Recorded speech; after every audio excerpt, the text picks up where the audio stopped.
Hi, everyone. Thank you so much for joining us. My name is Julie Demers. I serve as the Executive Director of the New Hampshire Tech Alliance, and I am thrilled to have you here today as we launch our partnership with the New Hampshire SBDC, and we are going to be offering free cybersecurity assistance and programming to all of the small businesses in the state. So if you are not familiar with why we're meeting today, what we're going to be talking about, this is what we are calling the formal launch to an initiative that will provide web-based training that will help guide you through cyber planning and basically introduce you to 5 very basic concepts: identify, protect, detect, respond, and recover. So we'll be covering each of those areas today. You have a lot to look forward to beyond today's program. Each month, we'll be offering a webinar focusing on each of these areas, and we'll be teaming up with cybersecurity experts from the New Hampshire Tech Alliance's membership. So keep your eyes out, make sure you're paying attention to the calendar, registering and joining us for the entire journey. I'd like to turn it over to Liz Gray, the State Director of the New Hampshire SBDC, to talk more about the programs offered through the SBDC and how you can access free advising with their business advisors. Hi, thanks, Liz. Awesome. Thanks so much, Julie. Welcome, everyone. So pleased to see all of you here today. As Julie mentioned, I am Liz Gray, the State Director for the New Hampshire Small Business Development Center, and we are very excited to get to work with the New Hampshire Tech Alliance on this new initiative. Over the last few months, we've seen an increase in small businesses reaching out to us and commenting about how they are interested in learning more on how they can protect themselves from potential cybersecurity attacks. We did a recent survey, many of you I'm sure saw it, Business Resiliency Survey, and we've run 2 phases of it, one last June and then most recently in February. And the number of respondents that said that cybersecurity is very important or somewhat important or an increasing concern for them has gone up significantly. So the timing couldn't be better for us to be able to start this initiative and kick off 2020, helping you all try to protect yourselves and become more resilient. As Julie mentioned, all of the offerings through our cybersecurity initiative will be at no cost to you, which is similar to the way NHSBDC operates in general. All of our business advising, which is one-on-one, confidential, and highly individualized for the small businesses across the state, as well as our webinars and e-courses, are free of charge to all of you. So we do hope that you take advantage of not only the cybersecurity webinars and offerings, but also the other services that we provide. In another second, we're going to drop a link into the chat for our cybersecurity landing page. On that, you'll see some great materials already posted there with much more to come. You'll see our new e-course, which is the first one that we put together on cybersecurity, as well as some materials from the Data Assured program. We were thrilled to be able to work with one of our partner SBDC networks out of Delaware. They put together this program again called Data Assured. There's a guidebook that will walk you through how to create a plan, again, to protect yourselves or to recover from a cyber attack, as well as a handful of one-pagers that kind of give you an overview of cybersecurity issues. So all of those materials, again, online, easy to download and to read. We recommend that you look at those and then, of course, connect with one of our advisors to help you through that process. So again, super excited to be here, and I don't want to take up too much more of the time because what I really want to hear is Ryan and Jeremy. They are our guests of honor for today, and super excited to hear more of their story and learn more about how they are the true experts here in the state to be able to help all of us. So thanks guys. Liz. And I'm just going to give us a few housekeeping notes for today. So we are going to be doing a poll just to get a better understanding of where you, our audience, is at in your journey to being more cyber secure. So please pay attention to the polls, which should be coming up shortly. And with that, pay attention to the poll section. Do not feel like you have to wait for the audience Q&A section to drop a question in the chat. We'll be monitoring that the entire time, and we'll make sure that we get to it before the program closes.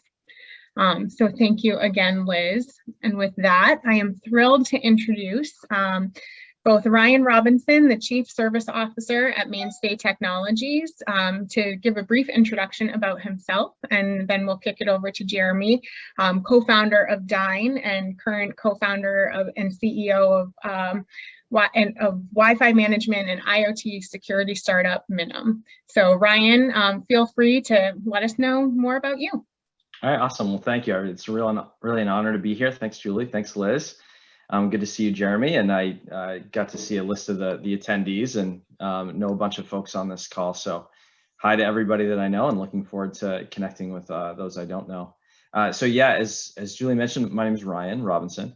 I'm one of the partners here at Mainstay Technologies. We essentially do two sort of big picture things. One is we do IT services. So we're a managed IT services company.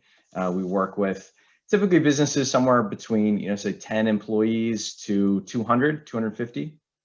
And we either function as their comprehensive IT department, or we do supplemental services for organizations that maybe have some internal IT folks already.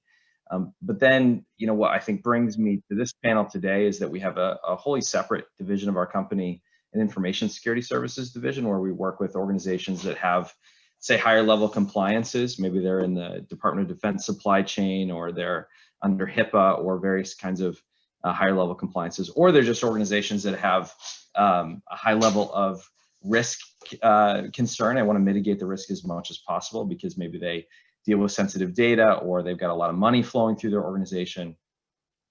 So we kind of bridge the gap between IT and all of the security elements that are related to the organization as well. So yeah, that's a quick introduction to Mainstay and to me. And I told some of the folks here before the call that on a personal note, I have 7 children. So if I'm not busy at work, I'm definitely busy at home. So if you see anyone in the background here at any point, I am working from home today. So you'll have to, I'm asking for forgiveness and permission in advance. So I'll kick it back over to you, Julie, or Jeremy. If Thanks, Ryan. And Jeremy, I will give you the stage to give yourself a proper introduction. So thank you. My name is Jeremy Hitchcock. I worked at a company called Dyn, which is an internet infrastructure. Been that for 15 years. And since then, I've been working on Minim, which is an IoT and Wi-Fi management company. And so we deal with a lot of stuff at the home network. My experience with cybersecurity is certainly as operator of a technology product that served as an interesting target for some of the world's finest and dumbest attackers on the planet. And we got to see people at both ends of the spectrum. But as being a resident tech person, and I'm sure Ryan probably can attest to this, I also do printer and cyber help for my family and my parents whenever they say, hey, I can't get this to work. So certainly have plenty of experience, and like Ryan was saying, with the kids, with 3 kids now, it's trying to help them teach me how to get the home network working the right way, because gosh, even an 11-year-old is pretty good with technology these days. It's funny because I think, especially with COVID, everybody's remote, so everybody is de facto running a cloud-based company now. And I think if there's no merit badge or really any good training that people would wake up and say, you know what, I'm going to become a cybersecurity expert today. But like anything, whether you think about securing your home, whether you think about securing your car, just being smart and kind of the street smart mentality, it's really not different. It's, yes, there's technology, yes, there's tools, yes, it's a bit more abstract because you're trying to think about data and where data resides, but in the end, this is really a people and risk management question. It's a practice. It's something that we all can learn how to get better at. And in some ways, the fun about this is not that it's complicated, but actually it's easy. It's just there's a practice for doing this. So I think throughout today's session, there's not going to be like the one single do this or do that. I mean, there's some easy things that I think are low-hanging fruit for people to learn, but it's really just a variety of practices that get you better at risk management. So looking forward to the Q&A and kind of getting into some of the meat of the conversation. Thank you both so much. So I say let's just jump right into it. So I'm looking at the results from the poll right now. A whopping 63% of today's attendees are looking for general cybersecurity tips. So either of you, I don't care who goes first, what assets and systems are typically the most susceptible to cyber threats? What are we concerned about here, and where should we start? Jeremy, you want to take that one first, or you want me to go? Yeah, I was like people and money. Those are probably the easiest places to start. It's who has access to do what things, and typically what are the irreversible things. So assuming that you're running a general office, I mean, there's more nuanced ones, and I see some of the poll results and people that are worrying about compliance and other things that are specific for that industry, because you don't want regulators to fine you. You also, typically they have good rules for good reasons, but it's around ensuring that the organization is authentic. I think one of the things to think of, and this really goes in, the Nist cybersecurity framework is actually a really good framework to think about, because it might seem pedantic, and I'm reading it off the screen, but it's identify, protect, respond, recover. If you can notice what's going on, you're ahead of the game. But you also want to have the system so that way if somebody is trying to open a door and it happens to be locked, it's going to increase the barrier for an attacker or a would-be person to try to do something. So I think it's important to know just like people and money and processes that your organization has, and you want to make sure that people are authorized to do the things that they're doing. And if you can ensure that and make sure that the things that look and smell funny, work to verify that, I think that's probably like the first and easy thing, and probably people are good at that already, but like that's really where you want to double down on just how those interactions take place. That's probably one of the first places to go. So Ryan? Yeah, I think that's a great point, Jeremy, and maybe I'll just jump off from that. I mean, I think it's wise to think kind of, as Jeremy's saying, look for people and the money. It's sort of wise to think of securing your use your own home as an analogy for how to secure your organization or your own personal data or your own personal finances. If you look at your home, you go, okay, well, what do I want to secure first? Well, I want to secure kind of the biggest areas of potential access. So the first thing you do is you start, you get a deadbolt for your door, right? And you hit the low-hanging fruit. You make sure that your windows are locked at night. And you only get to the deeper levels once you have done those first things. And I find, I don't know if Jeremy, you've seen the same thing, but I find that a lot of organizations tend to go about it in a very go about their cybersecurity planning in a very scattered shot way. And they kind of go, oh, I'm going to grab this tool and I'm going to put this particular control in. And then they feel like, oh, okay, I've done these 3 things, and so therefore I'm probably secure. When really what needs to happen is we need to look at it holistically and say, okay, where are our biggest threats? What applications, for instance, do we have that are most sensitive? Here's a good example of what we see all the time. We'll see, a really high, an advanced firewall, a very smart firewall being in place at an organization, but then they don't have 2-factor authentication on the application that that is in front of their most sensitive and most critical data. So you want to start, as Jeremy was saying, sort of like where are your most critical areas, and then seek to protect those first, and to look at it holistically to say, where are our biggest risks, and then how do we systematically approach each of those risks in a careful, thoughtful way. So once you've deadbolted the door, it sounds like there needs to be a larger plan that's put into place. And I'd love to hear each of you sort of weigh in on sort of what the process to building that plan looks like. And then we do have a question from the audience, and I'm going completely off script here, but I do think it's very fitting. Someone asked, should we start with the data categorization and then to define what to protect and what levels of protection they need? And I feel like by answering the question about the plan, you might touch on some of that. And I don't know who wants to take it first. Brian, you can start on that.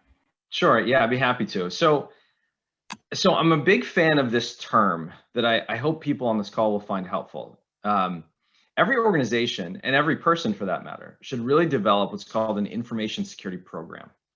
An information security program is helpful to think of because, as we were just referencing before, there are so many different controls that you could look at, right? You could go and you could look at multi-factor authentication. You can look at encryption levels. You can look at user training. There's so many different pieces to sort of securing the house. And what you ultimately want is a clear plan, but I'm a big fan of the term program instead of plan, because a plan assumes you sort of set something up once, you put it on the shelf, maybe you come back to it occasionally.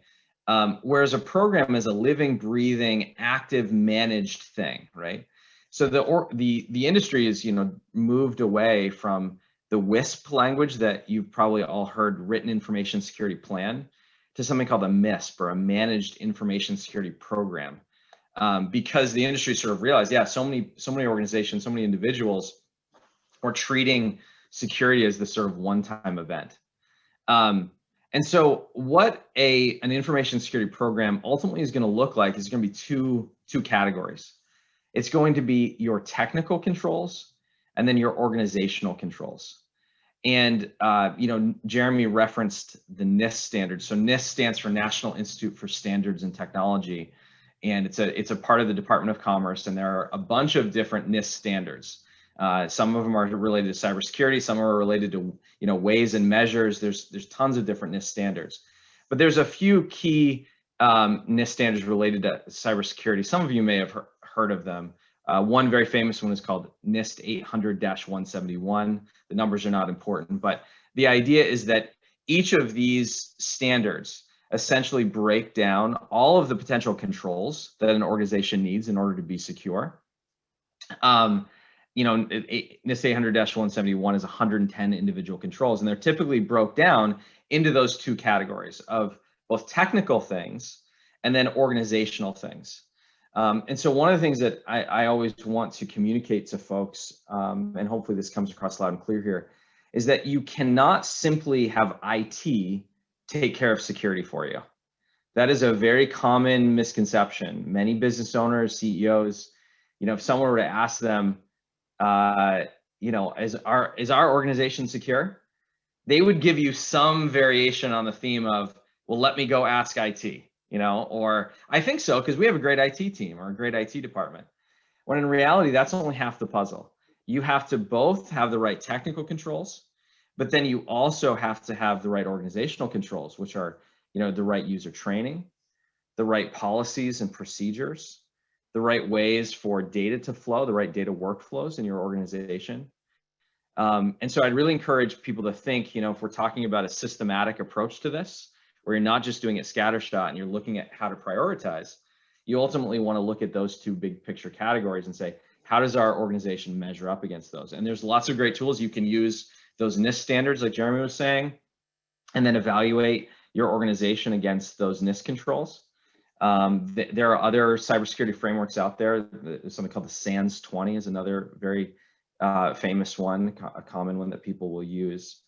So I'd encourage you to think, who do I work with to, a consultant or whoever it is, someone in your organization, however you do it, who do I work with to make sure that we're really taking this holistic approach and developing an information security program?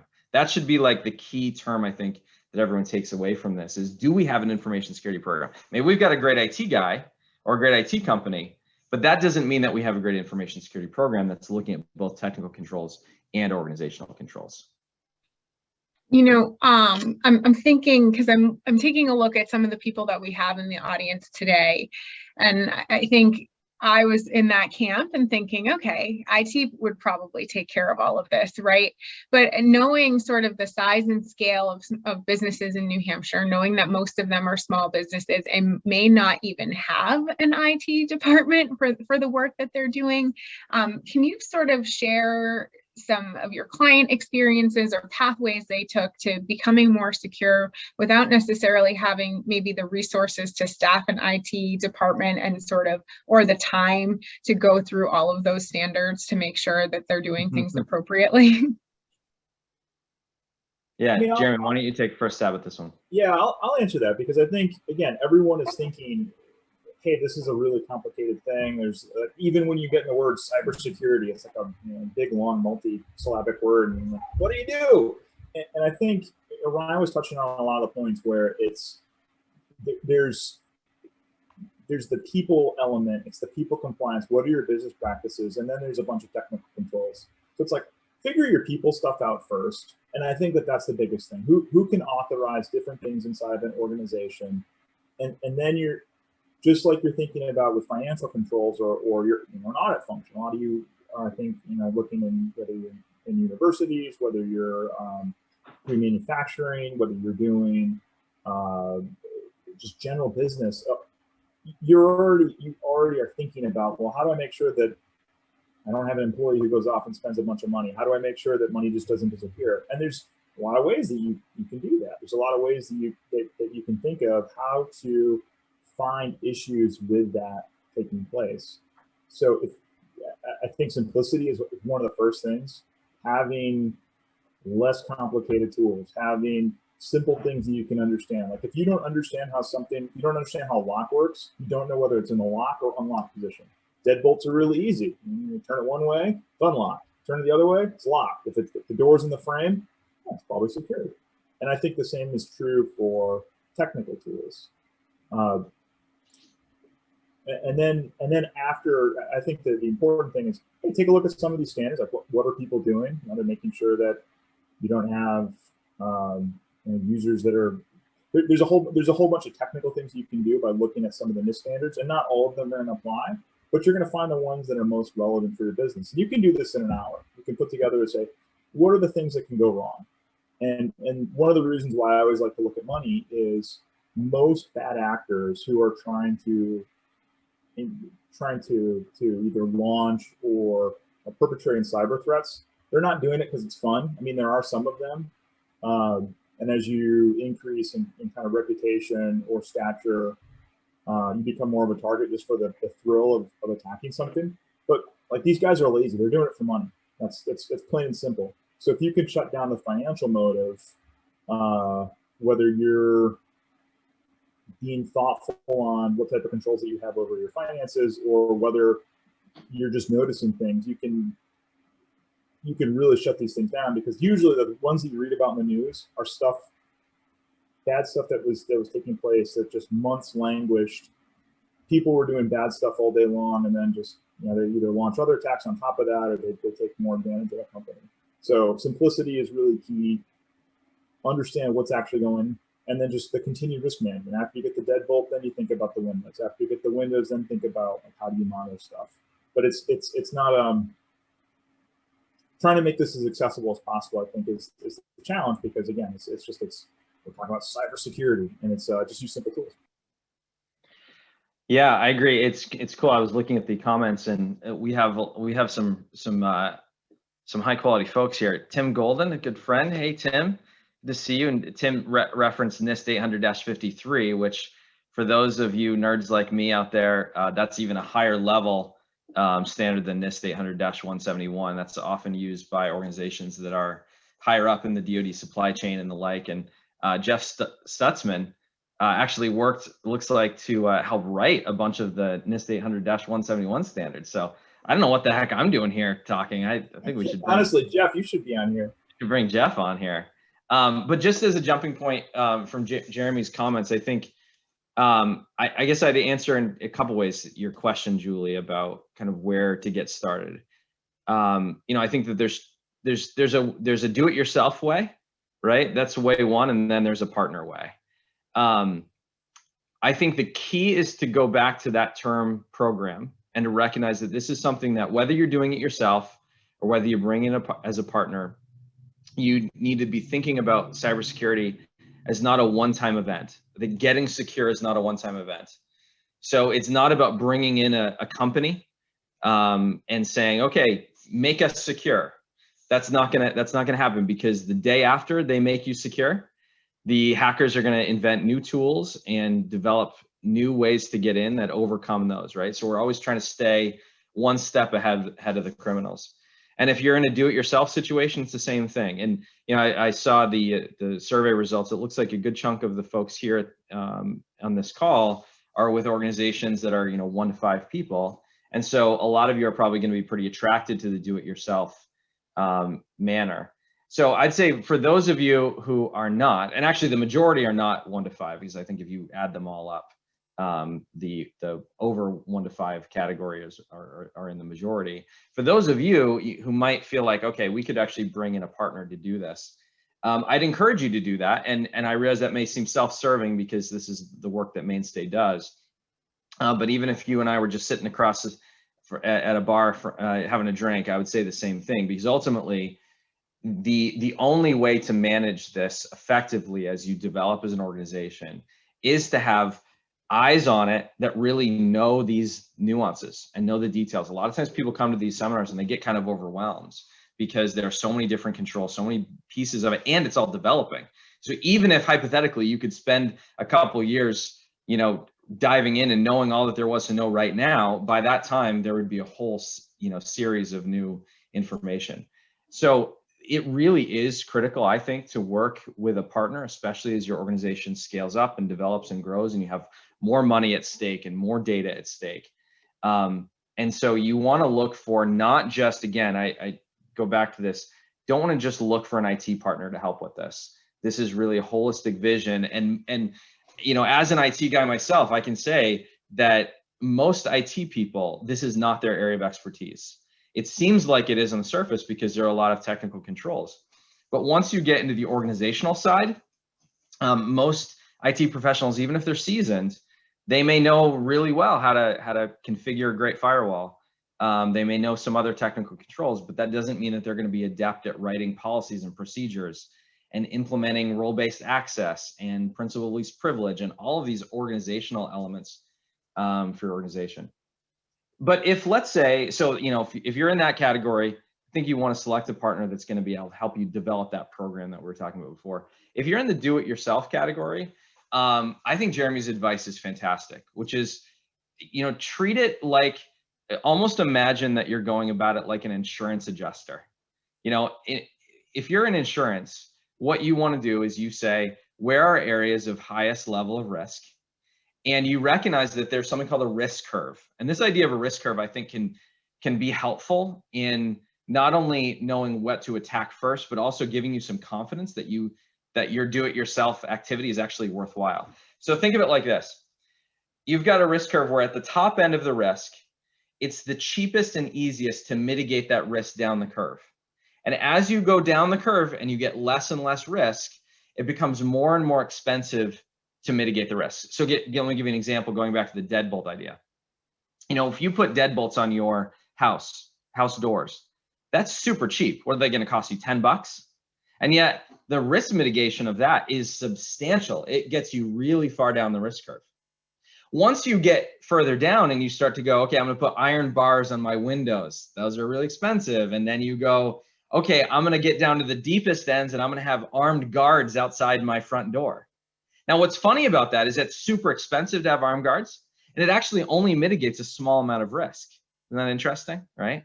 So really what I think the goal for small businesses is to say, let's get as far down the risk curve as we can, as cheaply as we can, implementing some real basic low-hanging fruit controls, whether that be like staff training, just annual staff training, that alone will get you a significant ways down the road. Phishing testing of users is a huge one. So if you do staff training, but then you're not actually sending phishing emails that you're going to see and that your staff are going to know, oh, hey, that person clicked on that link and gave away their credentials and so on. People don't have the same care through managing their email, which not, you know, the Verizon report a couple of years ago said that 91% of all security breaches happen via email. At least they begin with email. So, you know, doing some basic things like that gets you so far down. And then here's the ideal is you don't get to the armored guards necessarily, especially if you're an organization that is money.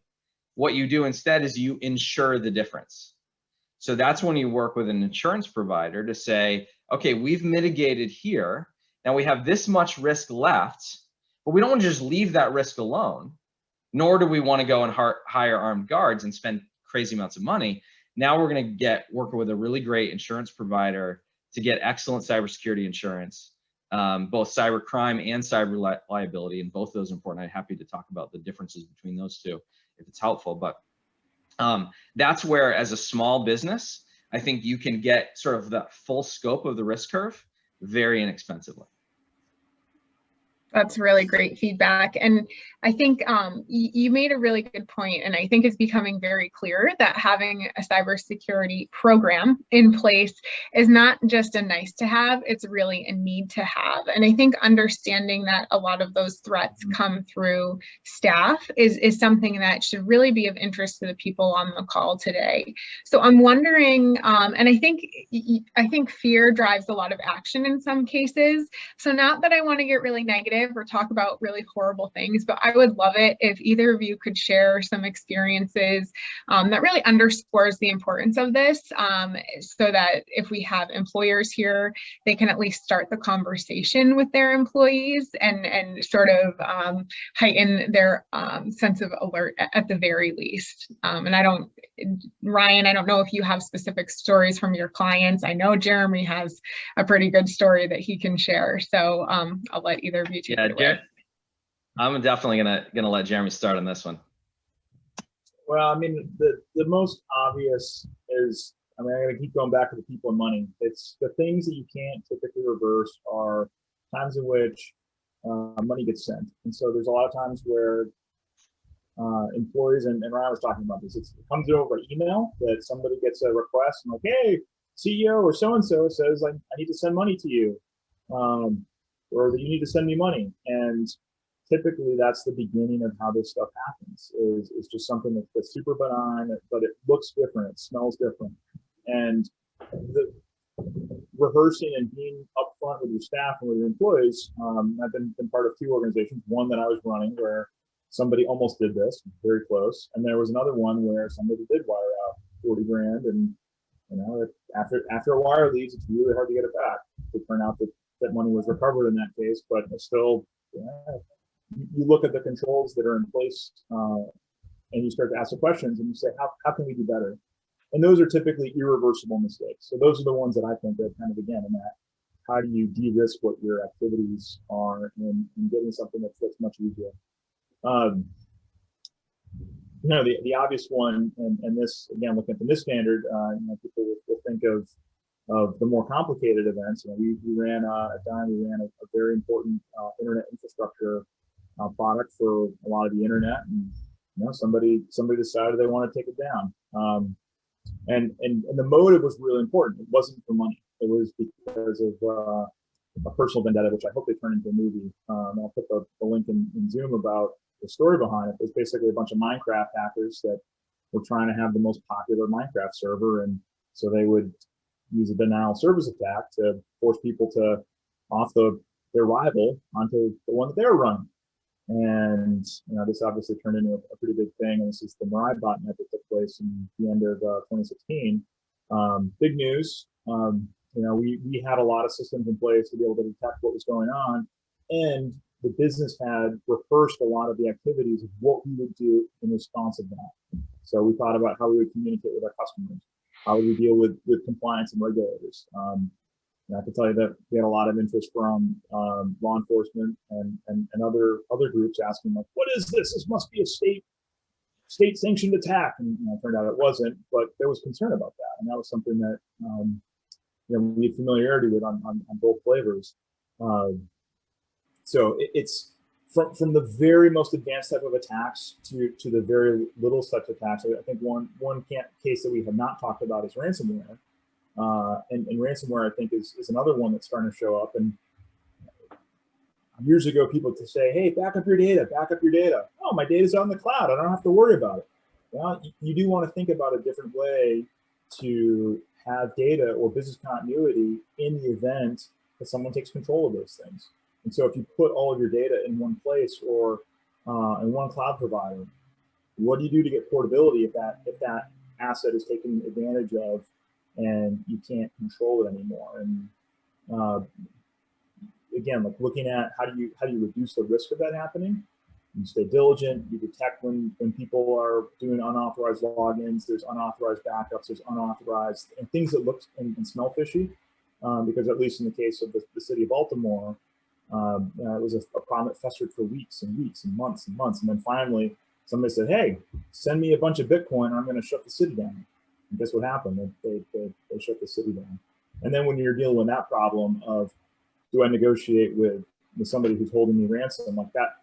You're choosing between bad options. There were so many opportunities and off ramps to not have that issue in the first place. If people had been diligent, had systems in place, had people and procedures that knew how to deal with this. And again, this isn't about the technology side. I mean, that is like 10 to 30%. It's like if you get your business policies and your people organized in the right way, then a lot of this, I think, really fills out itself.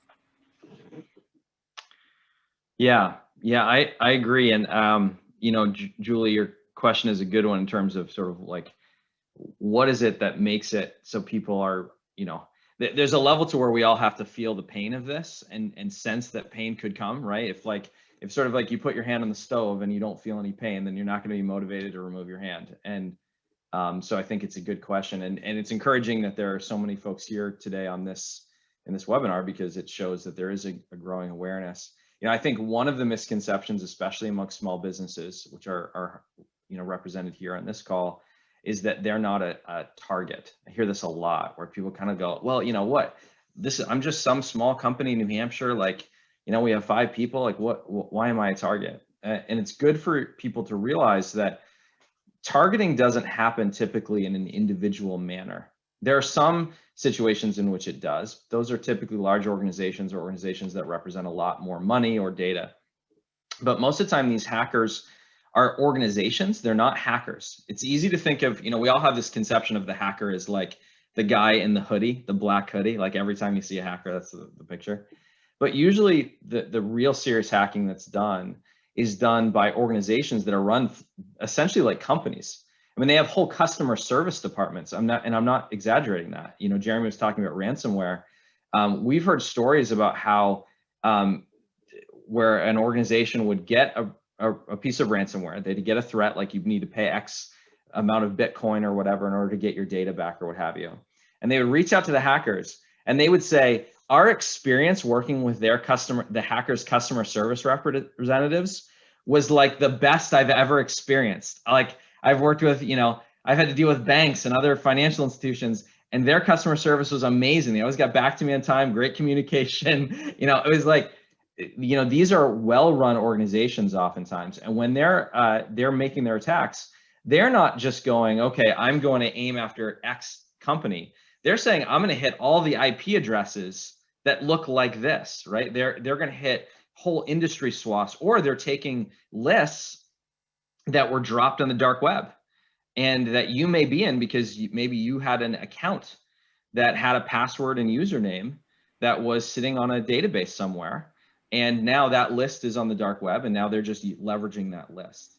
So I want to underscore that part. Everybody's company on this call is probably on dozens of lists. So it's like, don't think they're like, well, maybe I'm not on a list. No, you're on. Everybody's on lists. Everybody's being tried to be hacked at all the time. 100%. Have good practices. 100%. That's why, dark web monitoring is, I think, one piece of the pie. Again, where I don't want to confuse or overwhelm people thinking about all the individual pieces of the information security program pie, but dark web monitoring is a really critical piece of that, because you want to know, hey, I just, my domain name just showed up on this list, and now we need to take these corrective actions so that, now that we know that there's a gap there. So I think people just realizing that they are a threat. Yeah, someone put haveibeenpwned.com. That's a great one. That's just a kind of, it gives you an initial look. It doesn't go as deep as some of the dark web scans do, but that's a good one for some low-hanging fruit. I think another one that I mentioned in relation to your question, Julie, is, think about how many accounts you have online, just as an individual. Don't even think right now about your business. Think of how many accounts you have. I think it's something like 175. The average person who uses the internet in America has 175 accounts. And you might think, are you kidding? There's no way I have that many. That's like an average number in the mean. So there's a lot of people that have hundreds and hundreds. That's because every time you open a new, Target card and eBay account, and I mean, you'd be shocked at how many accounts you're building up all the time. And so many people, and I bet if we showed a raise of hands, and we won't, but I bet that there are many people, if not most people on this call, probably are using the same exact username and password combination on many, many accounts. And when you do that, Julie, I appreciate your honesty there. When you do that, basically what you're doing is you're creating a master key for all of your most sensitive data. And then you're dropping that master key all over the internet.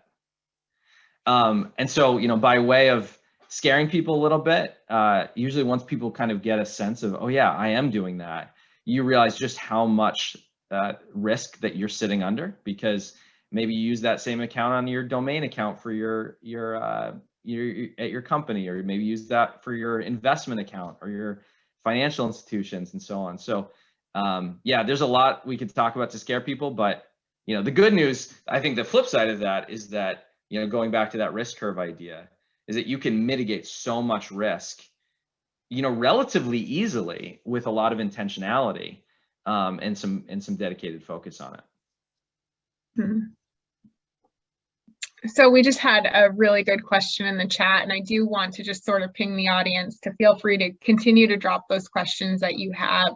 But Amy said, what about getting everyone in my company to use something like LastPass and training them to look for phishing? Are those two good first steps?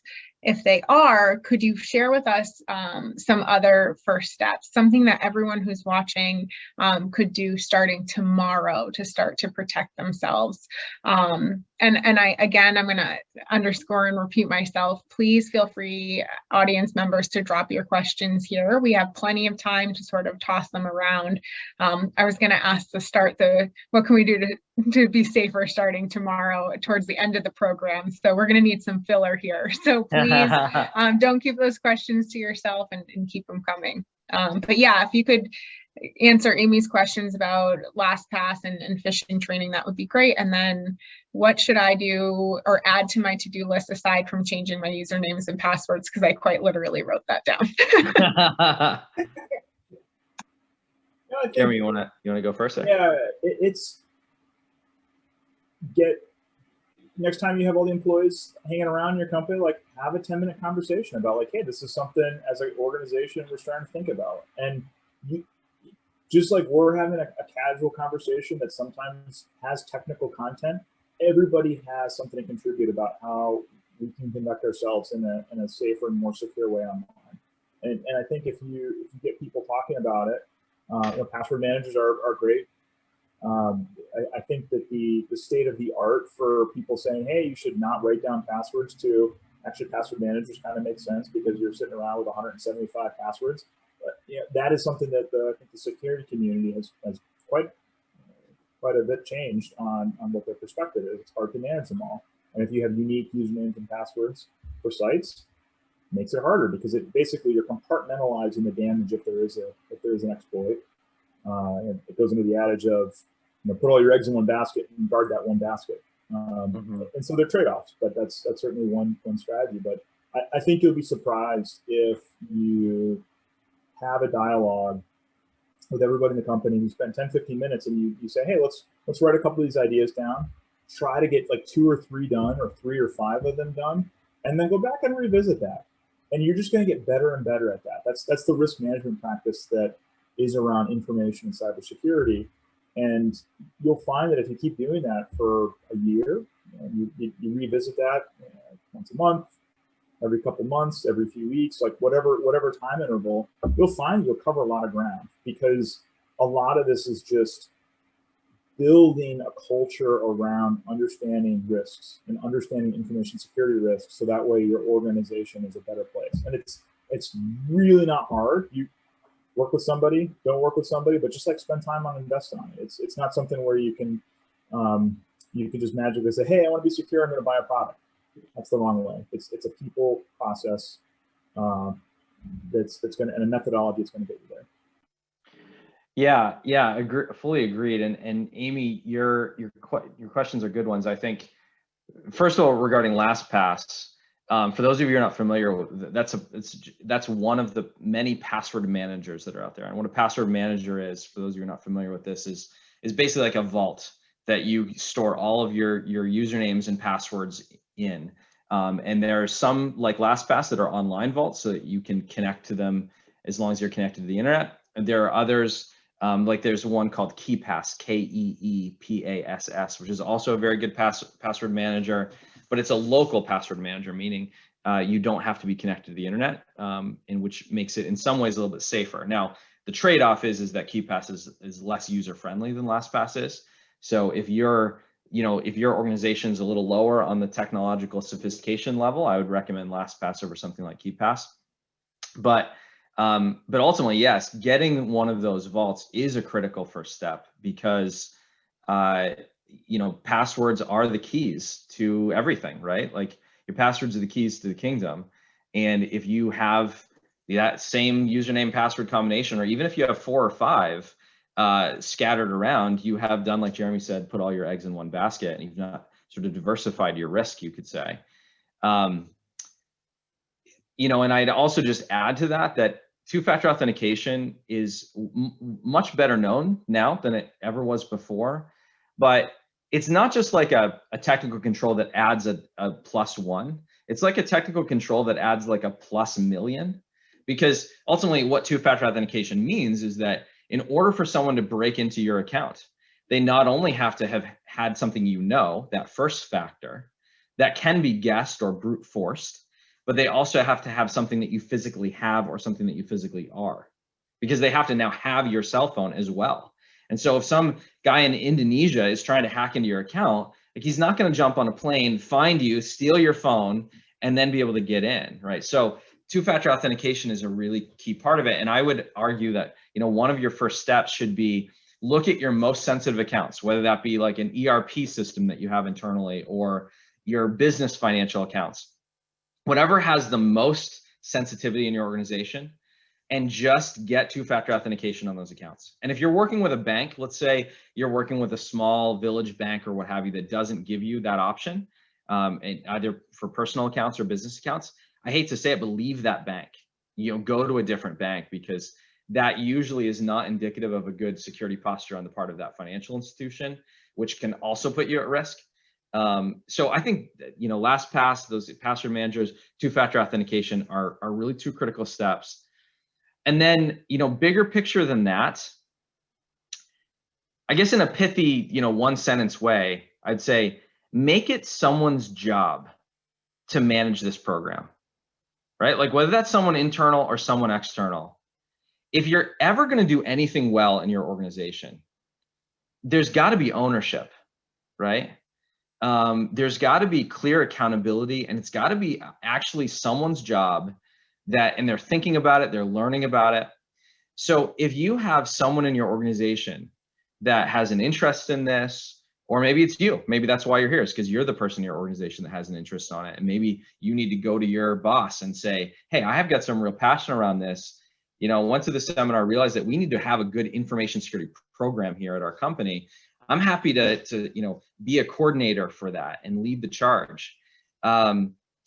Make it someone's job, because if it's nobody's job, it will not be managed effectively. Maybe you'll do like the one-off, we'll put in this one control here, this one control there, but you're never going to treat it like a program if there's no real accountability. And so, typically for our clients at Mainstay, like it's our job for them, that they offshore that job to us.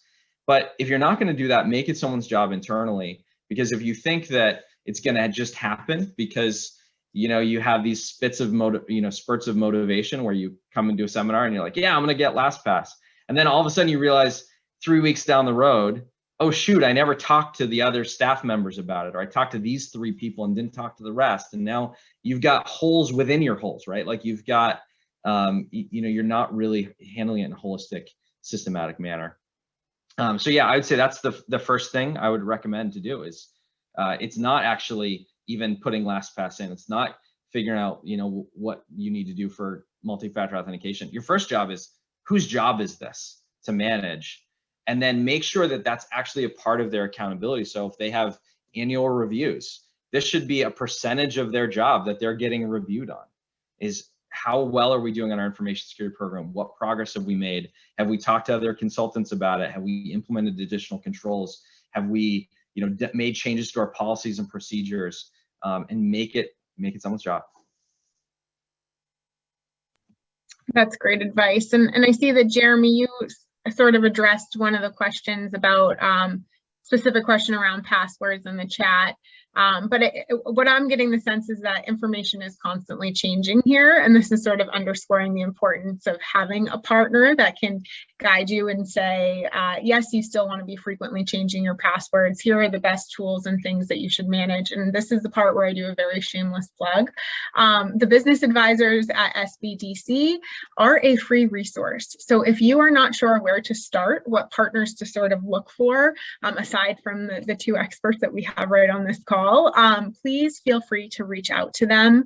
That is quite literally what they are there for. So they would be more than happy to make introductions for you, help make some recommendations. And in the same vein, that is what the Alliance is here for as well. We have a number of IT service providers, cybersecurity experts, right at our fingertips within our membership. So if you have any questions after you get your staff together and determine what your immediate next steps are, please do not hesitate to have either the Spdc or the Tech Alliance be your first stop for that. And of course, we would be happy to share Ryan's information as well if you want to dig into that. So we're coming up, we have 4 minutes left, and I want to make sure that the audience knows that you have the ability to help shape what the programming for the rest of the year will look like. This is our launch. We did not want to go into this sort of mapping everything out, making assumptions about what it is that you as participants want to learn. So we encourage all of you, as we're sort of wrapping the program, to drop in the chat a couple of notes of things that you would like to see more of. I think we had some great tools that were outlined and discussed during the program. Would it be helpful for you to have a blog post that sort of outlines all of these and does a comparison? I'm sure some of you have questions spinning in your head. There were a lot of acronyms and numbers thrown around today. So if you have anything that's sort of pressing that you're really hoping we cover over the next 8 to 12 months, please feel free to add that in chat. But before we sort of end, I do want to give both Ryan and Jeremy the opportunity to address anything that we did not ask today, anything that I missed in the chat, or anything that you think we absolutely need to cover before we close. I would probably go with, just start with something. You're not going to find a perfect place to start other than being simple and getting the ball rolling. And it's a culture and it's a risk management practice. So the more you can think about it like that, and the less you think about it as zeros and ones and technical stuff, that'll come. But just engage. People will know what the risks are. The companies by and large, employees by and large, and people by and large don't like to be taken advantage of. And I think that there's been enough of a vocabulary out there where everybody has the scaffolding necessary to start to build a practice around this. Yeah, agreed. Yeah, I mean, I guess maybe I would just say in closing that, you know, to sort of put some of the strands together here from what we've discussed, sort of like the goal is to, as Jeremy said, prioritize at the beginning, right? Like you want to think about where your biggest risks are. Then you want to map that to how that fits into a larger program. Then you manage that program by making sure it's someone's job, right? Making sure that there's clear accountability on it. And then the last thing I would connect the dots to is many organizations kind of go into a discussion like this and go, I don't know how to prioritize. Like, I don't know what that looks like. I don't know who I should work with as a partner. I don't even know who in my company I should make, at their job. And they feel a little bit helpless to know where to begin. And I know that I find that when I procrastinate on something, it's usually when I'm unclear on my very first next step. When I know exactly what my first next step is, I'm infinitely more likely to actually follow through and do it. So what I would say is, if you are an organization that's sort of like a little bit unclear with what is the first next step, think about getting a risk assessment. If any of you are familiar with that term, a risk assessment is essentially when you have a third-party company come into your organization, and these can be done, relatively inexpensively, especially when you compare it to the financial cost of not developing a good information security program, which is, these can be out of business events. We didn't get into a lot of the case studies here, but there are hundreds of companies around the US in the last several years that have gone fully out of business because of breaches that crippled them. And so when you compare the cost of getting a risk assessment to the cost of what it would mean in attorney's fees if you had a breach, and the hit to the trust of your clients. I mean, at Mainstay, you could say that what we provide are IT and information security services, but in a lot of ways, really what we provide to our clients is trust. And if our trust goes away, none of our technical skills matter, right? So the same thing is the case for probably most, if not all, of the organizations represented here. If you have a cybersecurity breach that hits directly at the trust that your clients have in you, then you have nothing, and there's no insurance that can cover a breach of trust, right? Like, insurance can't put trust back in the trust bank. So the cost of having a breach or an incident is so high that when you compare that to the cost of getting a risk assessment done, which is again where you have a third party come in and then evaluate and just, you check off a box, say, yes, I want to get a risk assessment done, and they go through something like the Nist standards and then evaluate your organization against them and help you understand where your biggest risks are, which will then help you figure out, how do I prioritize this? What are the biggest areas of risk? What do I need to do? Who in my organization should I assign to this? And what do I need to focus on? So I really encourage you, if you're looking for kind of like what the next best step is look into getting a risk assessment done for your organization. Great. Well, thank you both so much. For those of you that are still with us, we have 2 webinars coming up. The first will be a review of the workbook that is now available for free to all small businesses in New Hampshire, managing cybersecurity threats.